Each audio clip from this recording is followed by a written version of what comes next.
I'm Jim Check. Welcome to another Energize show. Today I'm sitting down with Maarten Voss of Solosenergy.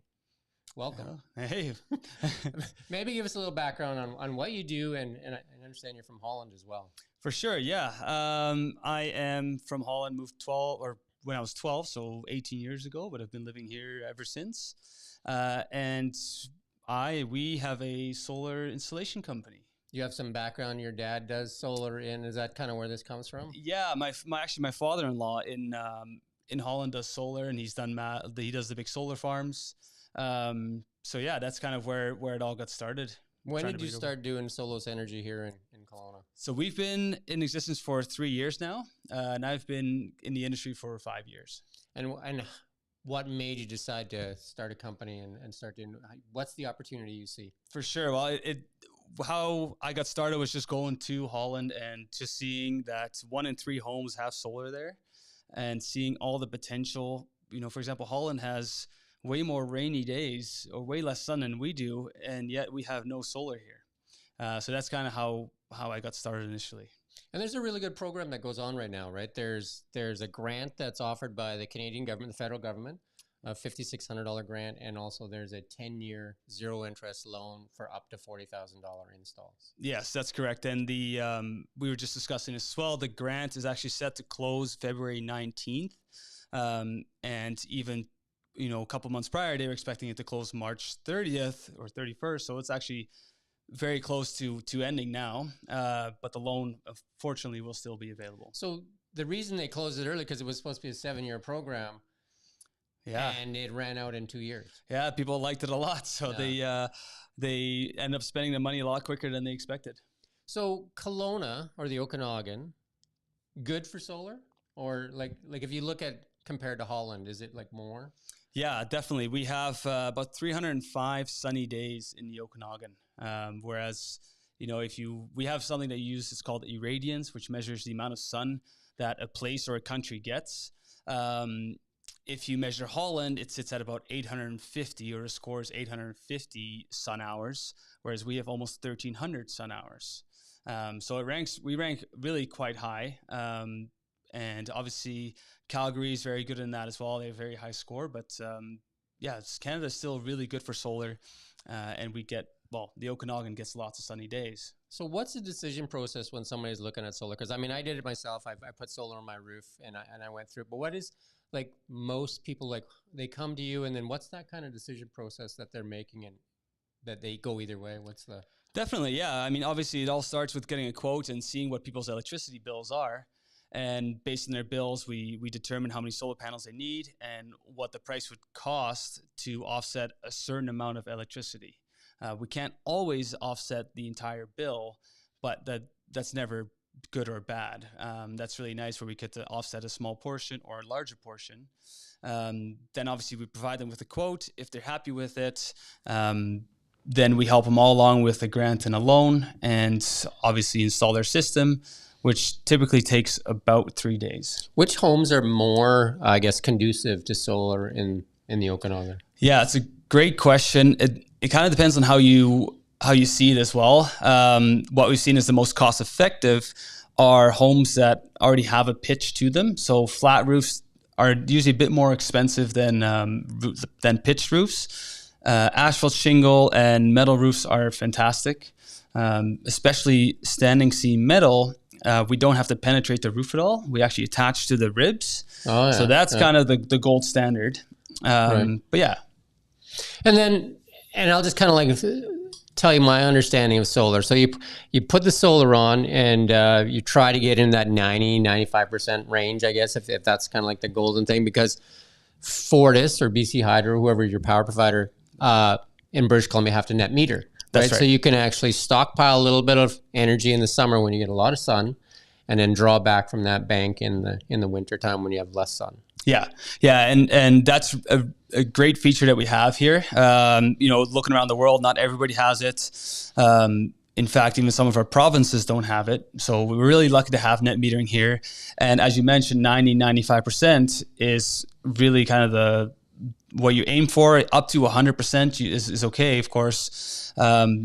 What happens if you go over that 100%? Basically, you have net metering. Just take a typical Okanagan summer. We have super long sunny days. Our solar system is producing a lot of energy that we may not be using. So we build up that credit typically from March to September, which gives you a large kilowatt hour bank or a money credit, let's say.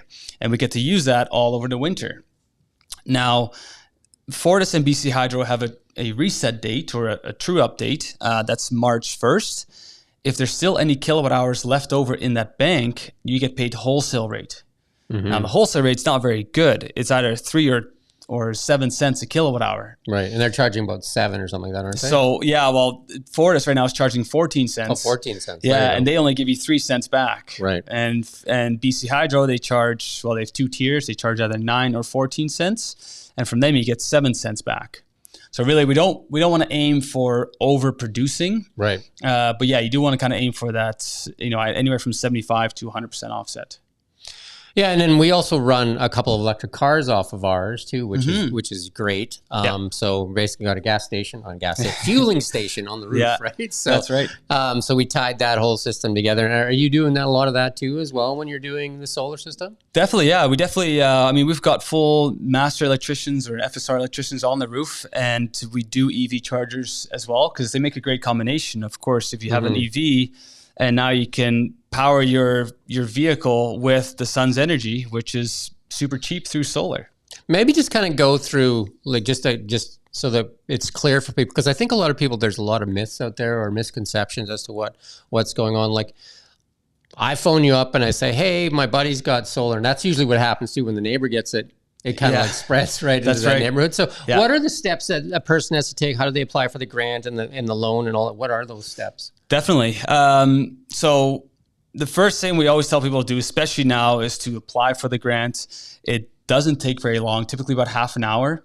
So that you lock that in then, right? Exactly. If you apply for the grant, as of right now, you're kind of locked into that $5,000, which is great. Once you've done that, there's a pre-retrofit evaluator that comes by, or an energy evaluator, I should say, that does a pre-retrofit. Like an energy audit kind of thing, right? Exactly. So they do a blower door test. They look to see if there's any leaks in your house. And based on their test, they're going to send you a report with suggestions on how to make your home more efficient.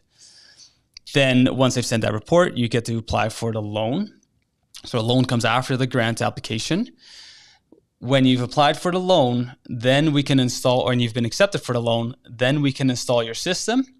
After you've installed the system, they do a post-evaluation, which for solar, simply they look at the panels, they count the amount of panels that are on the roof, and they just want to make sure that what you said you've done, you've actually done. Right. Once that's completed, they upload all their files into your portal. So you have an online portal from NRCan, and they expect you to upload invoices, after which you get paid back, both the grant and the loan. So that's kind of a barrier for some people, because some of these panels, like say if like a 9 kilowatt system is going to run in the 20,000 plus range, right? Sure. Yeah. Yeah. And then because it's like 2 something, maybe a kilowatt kind of thing. Is that kind of the basic? The prices can vary, but you're looking at, for large systems, you can be as low as $2 a kilowatt and upwards of $2.80 per kilowatt. Right. So that's kind of a good rule of thumb, right? If you're putting a system on your roof that's in the 10 kilowatts, you're looking around 20 grand or something like that. Right? Yeah. And I should say it's $2 per watt, not kilowatt, or $2.80 per watt. Yeah. Yeah.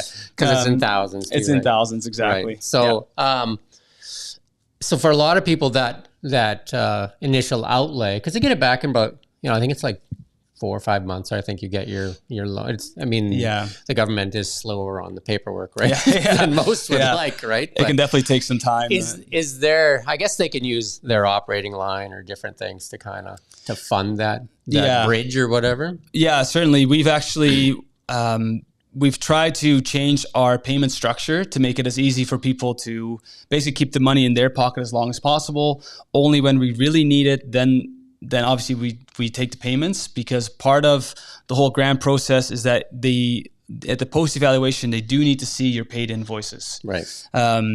So that is kind of a tricky thing. What we have found is after you've uploaded your invoices to the portal, the loan portion comes back decently quick. So we've seen about 2 to 4 weeks. Yeah. The grant money, that seems to take months. Longer, yeah, yeah. that's about 3+ months we've experienced. But luckily the loan is the larger part. So yeah, we really try and aim at, people have that money out of their pocket for about 4 to 6 weeks. And that loan maxes out around $40,000, right? That's right. And that could include a heat pump if you want to do a heat pump at the same time, I guess. Yeah. Right? So when the energy evaluator does their pre-retrofit evaluation, they're going to send you a list of all the things you can upgrade. Mm-hmm. And any of those things apply to the $5,000 grant or the $40,000 loan. Right. Yeah. And that could, I think some of it was insulation too, right? Insulation and windows. It's windows, exactly. Windows is a big one, insulation, and then heat pump, and of course solar. Yeah. So for homes in the Okanagan, what is it, mostly newer homes that you're doing work on, or is it a variety, or? It's a large variety. Yeah. Yeah. I don't think that the home's age is a really big decision maker. Yeah. It's mostly the roof. So the age of the roof. Really, obviously the newer, the better, because solar panels will last 25 years. But if your roof is 20 years old, you might have to replace your roof before you replace the solar panels. And that requires you to take off your solar panels, replace the roof, and put it back on. Yeah. Which is obviously lots of work, right? Yeah, it's like definitely 2 days work or whatever. Right? Exactly. So it's an added cost, which if your roof is new, then it'll age well together with your solar panels. So I noticed when they did mine, they have like mini inverters. So it's like 2 panels plugged together kind of thing, and then they all kind of cable together. Yeah. Mine does not have a battery backup. Are people doing battery backup too, even though they're tied to a grid, or? That's a good question. We don't see many people choosing to go batteries at this moment. And funny enough, I don't really recommend them at this time either. If we have the grid, I mean, that's great in itself, right? Like because you're net metering. I guess the only thing you'd be out is if the power went out for an extended period. I guess you'd have to call an electrician and just say, okay, just plug me in hot, right? Yeah, exactly. Well, and it's a good thing or topic we should talk about too, and that a lot of people aren't aware. When the power goes down, your solar panels will also shut down. The microinverters, like you were talking about, they can sense if the grid goes down, and they're because it would just suck everything out. Because I mean, it's an open system to the grid, right? Well, exactly. So that's where it's more to protect the line workers. Because if everybody had solar and it's sending energy back to the grid, it would just get sucked into the grid, right? Exactly. Yeah. So that's not a very safe situation for any workers. So that's why they're meant to shut down. If you have batteries, of course, then you would still have solar power. The solar powers would power the batteries. Because you'd have like an automatic switch that would actually terminate the connection to the grid, right? So. Yeah. The reason why we typically do not recommend batteries at this moment is because the benefit isn't that great. Like you said, we don't suffer that many power outages in the Okanagan. I use it once every 3 years, and you're going to pay. Batteries are still fairly expensive. They are very expensive still, yeah. And of course, there's a lot of research and development going into batteries. I personally think they will incentivize batteries at some point. Maybe not in maybe not in the next year, but definitely 3 to 5 years down the road. You can buy a Cybertruck and you can plug that right into your house. Well, exactly, and I think that's where a large part of the future will lie. Is that we have got battery backup right there, sitting on the driveway. Exactly, we've got the new trucks and cars have very large batteries. I think the Rivian does that too, right? The Rivian allows you to flow back into your home if you needed to, right? But the bigger problem right now is that electrically we're not allowed to yet. So the capability can be there, and it is like Europe is starting to do that now. You need a shut off at your, otherwise it would suck it back, wouldn't it? Or? There's a lot of regulation. So the EV charger has to be able to flow back and forth, right? But also the grid has to support it, and the car has to support it. Right. So even Tesla right now is undergoing quite a lot of training or like testing to see if the car can actually handle sending it all back and handle there's a lot of technical requirements. Yeah, I know Ford just came out and checked the Tesla charger too or something. Well, it's a lot of liability for Tesla as well. For example, now, they were just supposed to charge a car and power a car, and now they're, we're asking them to power a whole house. So there's some difficulties with that. I can say, we've had solar on our roof since, I guess June. Okay. Yeah. And then I've been driving an electric car now since about 1 year and 2 months, and it's been amazing. Yeah. Right? You've been enjoying it? Well, I don't want to pump it too much because people say that I should be working for them, but the cars are pretty amazing. Are you driving? I don't have an EV, but I have driven them quite extensively, especially in Europe as well. Yeah, I imagine they're quite, I mean, the most popular car in the world right now is the Model Y, right? Yeah, exactly. And a lot of the European countries are big into solar though too, right? And especially the Scandinavian countries, right? Yeah, yeah, that's right. Yeah, I think I mentioned already, 1 in 3 homes have solar in Holland. How long has that been going on for like that? Like how is that like relatively new? Is that 20 years old? Yeah, and so we kind of what we say is that Holland's about, or Canada, I should say, is about 2 decades behind of Europe. So really, when you go to Europe, you see what it would be. So that's an advantage for you, right? I think we get a lot of broader views on the future of energy. So what's the difference between panels? Like when somebody Solos Energy versus, I don't know, there's probably quite a few companies that have sprung up recently. Yeah. Are they all selling similar panels, or are they selling different panels, and what's the difference? For sure. Yeah, that's definitely been since the loan has come out, we've seen quite a few companies start up in the last year. What is good is that everybody does use it's called a tier 1 panel. It's this rating from Bloomberg. Okay.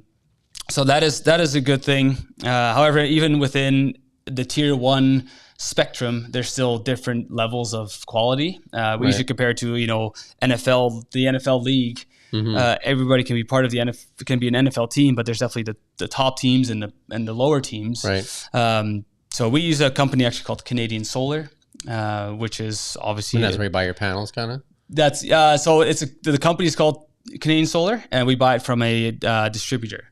Oh, okay. So that's called Charge Solar. But yeah, what's really good about them, they've got a full 25-year warranty. So both the product warranty and the performance or degradation warranty, it's called, is both 25 years. So you're guaranteed power.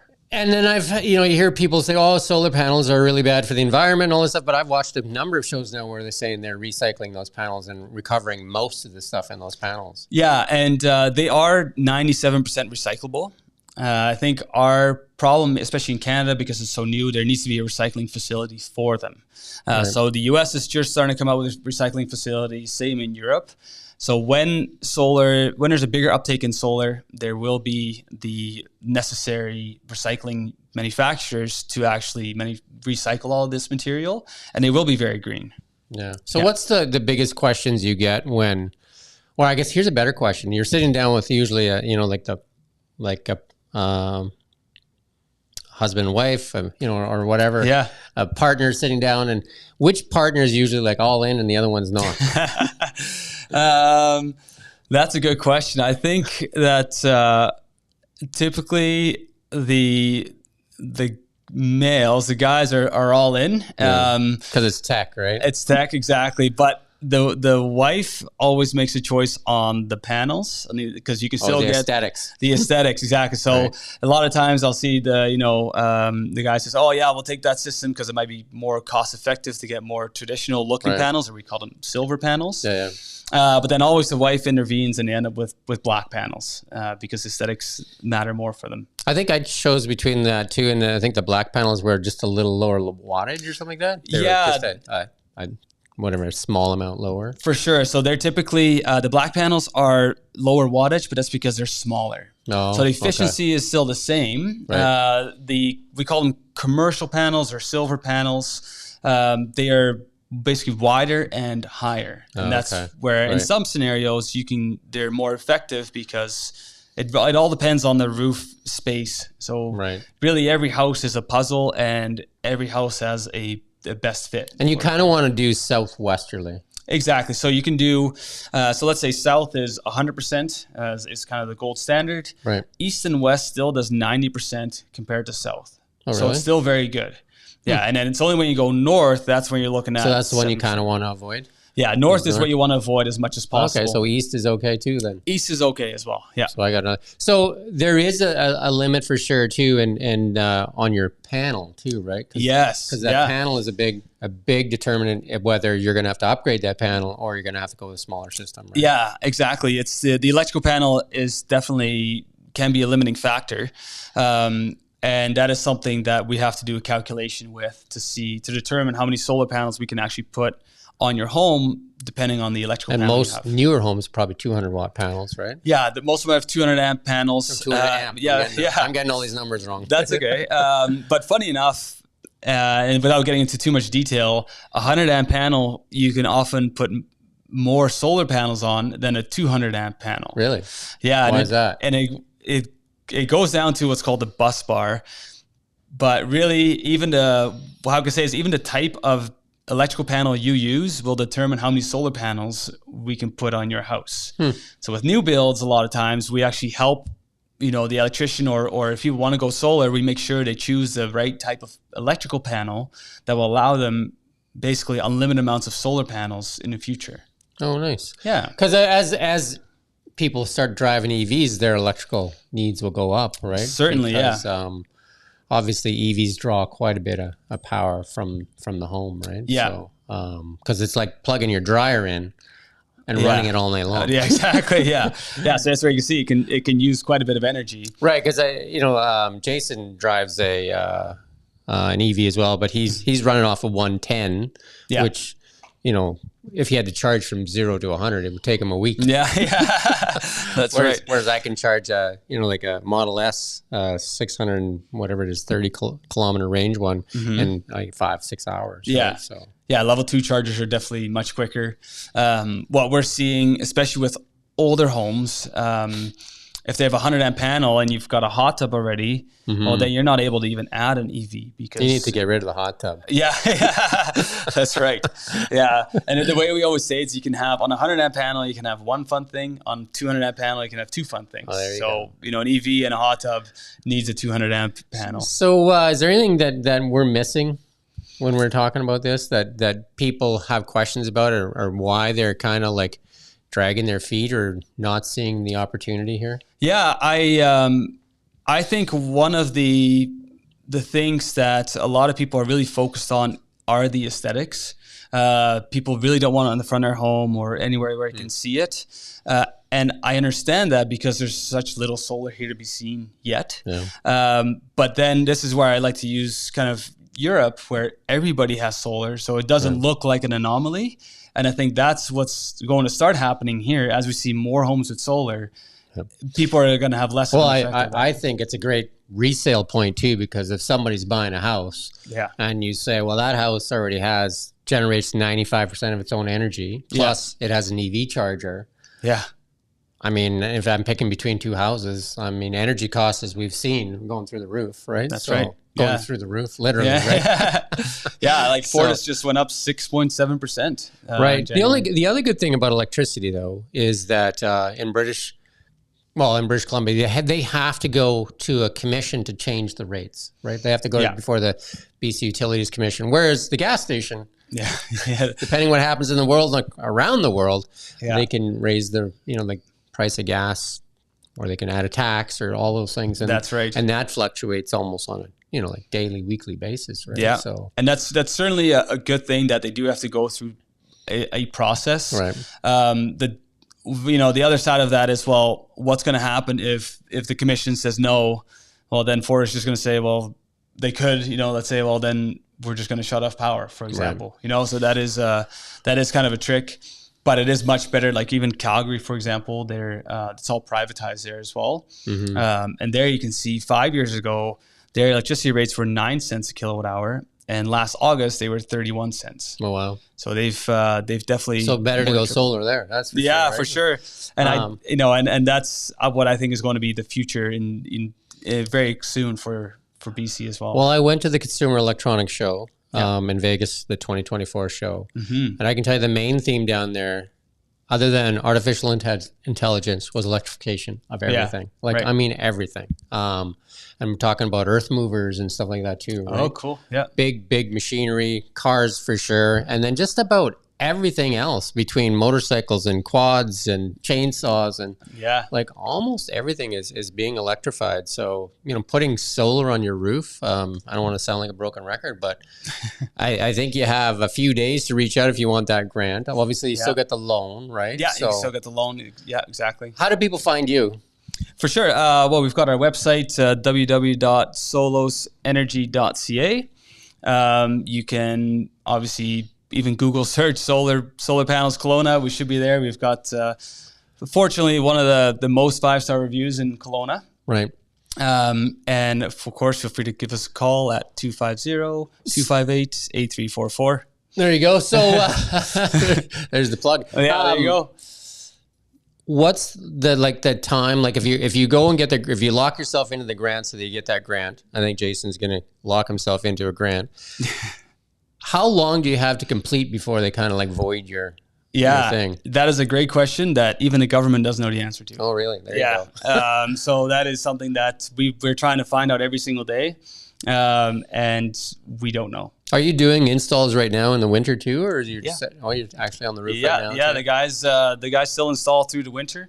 Obviously, 2 weeks ago when it was -10, -20, they're not going to go on the roof. But yeah, we still install even if there's even through the winter if there's snow. We have obviously there's snow though on the panels. Yeah. No energy. No, none or very little. Yeah. So how do you clean the panels without dying? Yeah, that's a really good question, actually, and that's a question we get. Maybe there's a job for somebody, right? Helicopter really low. That's right. No, but that's a common question. The best way to answer that is there's a study done in Edmonton by Nate. Yeah. And I went there actually. You did? Yeah. Okay, perfect. Yeah. So I'm sure you know the results, but they did a 5-year study where they had two rows of solar panels, all at different angles. So from basically straight up to all the way down. The one side they cleaned off every time it snowed, every time it was dirty. They would just keep it pristine. And the other side, they just let sit for 5 years. Let it do whatever it needs to do. Exactly. And then when they compared year over year data, there's only a 3% difference in total production. Holy cow. Wow. Yeah. So that's a very relax. Exactly. Yeah. Just relax. I don't touch my panels at all because just relax. Yeah. It looks weird when 2 weeks ago when you're looking at your solar system and it's producing nothing. Yep. But even if you remove the snow, it would produce very little anyway. I look on the internet and find these things. I saw a solar panel array called the sunflower. I don't know if you've seen that one. So it's closed up, and then when the sun comes out, it opens itself up, and then it tracks the sun, just like a sunflower, right? Yeah, supposedly it gets more energy from like actually tracking the sun. There's definitely dual axis trackers out there. And the biggest thing I tell people is your solar system is warranted for 25 years. Right. Okay. You've got 25 years of consistent power, no maintenance because we're not going on the roof to remove the snow. Yeah. You can track, you can see everything on the app that you have. So now that you're adding moving parts to something that has no maintenance, adding more work for sure. Yeah. You got to grease things. You're adding work. So that's where we say, it's better to add more panels on a less efficient space than to try and get like a dual axis tracker. So not a lot of repeat business, I guess a lot of referral business. A lot of referral business, yeah. You got to stick around for about 20, 25 years. Yeah. Is there advance? I know the price has come down like 80, 90% in the past 6-7 years. Panels have come down, right? Yeah. Is there any technology changing that's like increasing that? That's a really good question. There's always technology going on, but since the start that a solar panel has been created, it's still silicone. It was silicone back in the early 1900s. Right. It's still silicone. What they're really trying to do in terms of efficiency improvements is just minimizing the gaps between the cells, or right now they just seem to be expanding the actual physical size of the panels. Because they asked Elon Musk this question just recently, and they said, "Why don't you put solar panels on the roof of the car?" Yeah, and he said it's just not big enough. It's just to do anything other than maybe run the the radio or whatever. He said solar panels, he said, are fairly efficient at what they do. They just need more space, right? So. Yeah. That's right. And, there's one of the biggest issues with the new technology is that none of the new technologies last as long as silicone. There's some very high efficient cells, but they might only last 6 months. So really, that silicone lasts 25 years, and that's where nobody has been able to compete with. Should silicone. you clean your panels once a year though at all, or just follow that study and just let them do their thing? I'm a big fan of just not touching them, because the more you touch them, like if you were to clean them over to 25 years, you might rub some stuff off, micro scratch them. You might, if you fall, you break one. Well, now that's a whole different problem. So yeah, I would just avoid using them at all. The rain washes them off. Even the snow, when that melts and slides down, that'll help wash a lot of the dirt off as well. So yeah, I really wouldn't touch them. What about cloudy days? And I'll end with this question: cloudy days versus like really sunny days. Is there a big difference? Definitely, and there's a difference. It also depends on how cloudy it is. Like even today, it's very foggy. Of course, our panels aren't going to be producing very much. One cool thing I did look at, I was actually very close to the fires in West Kelowna. The smoke, So I was looking at the effects, and even being right close to the fire, it wasn't that big of a difference. So it did about 80% compared to a full sunny day. Oh, wow. So I did think that was surprising. That's impressive. Huh. Yeah. So that was, but it really depends, because I do look every time it's cloudy. It just depends on how big the clouds are to how big the effects are in terms of how much, the sun and day you get. We thank you for coming in, Maarten Voss of Solos Energy. You can find them online. I imagine you have some social handles out there too. Yeah, we've got obviously Instagram, Facebook. Check us out on LinkedIn. And you got about 10 days to do that grant. Yeah, exactly. So if you need help figuring out how to get that grant, you can reach out to Maarten, or I imagine there's a number of other people out there too. But for sure, probably worthwhile getting quotes from several people when you're doing a solar panel install too. Right? Exactly. It's always good to know what. And then the reviews, obviously, right? The reviews. That's the big thing, right? Good way to see how. Well, let's check in again, and then when you're back from Holland again, and see what you're going to bring to Canada. Yeah, sounds good. Well, thanks for having me on the show. Thank you for watching Kelowna Now.